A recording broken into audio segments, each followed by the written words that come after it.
petition has started to stop schools from serving halal meat that hasn't been stunned before slaughter to school children without telling parents. It's thought at least 140 schools currently use it. Some of those are in Kirklees in West Yorkshire.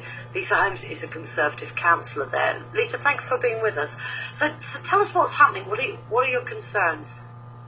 Okay, so originally I saw an article in a local paper that highlighted this. I wasn't aware of how many schools we had serving the halal meat.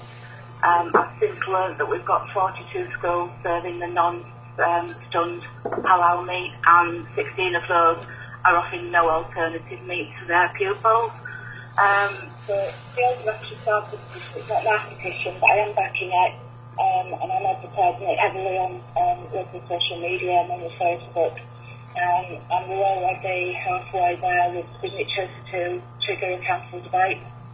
Yeah, so basically the petition is Kirklees Council stop serving non-stunned meat to school children. Yeah. So have you spoken to the individual schools yet about this?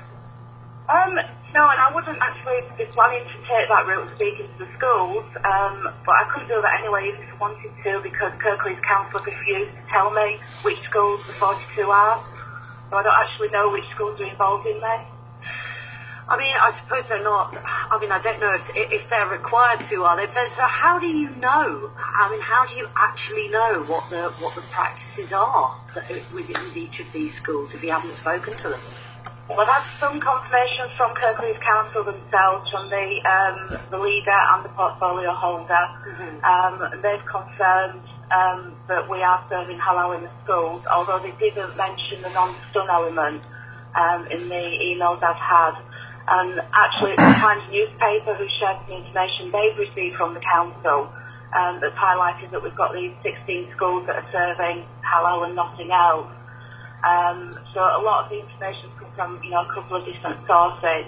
But I'm finding it very frustrating that it's going to take an SOI request into Kirklees if we want to know which schools are involved.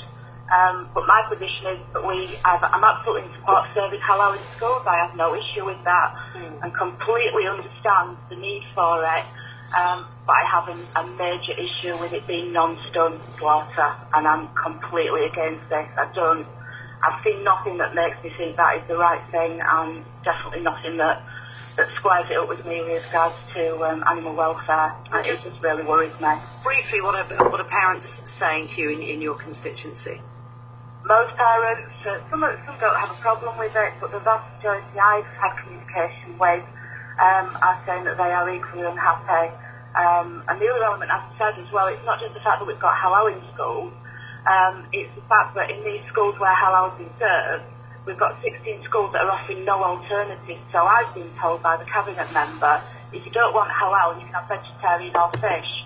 Well, that's a big issue, because we have families in Kirklees, and their school dinner might be the only hot meal they get that day. They should be able to choose whatever they want. And have you spoken to Muslim parents of Muslim children in the school, to find out what they want? Well, I can't, because I don't know which schools are involved. Yeah. There was a consultation on this quite a number of years ago. I've asked for a copy, which hasn't been sent to me yet, so I'll see who they spoke to. Okay, that's good to talk to you. Thank you very much, Lisa Holmes, who's a Conservative councillor in Kirklees. It's 5:45. This is 5 Live Drive. The headlines this afternoon: the Black Cabaret piece, John Warboys will stay in prison after the parole board review.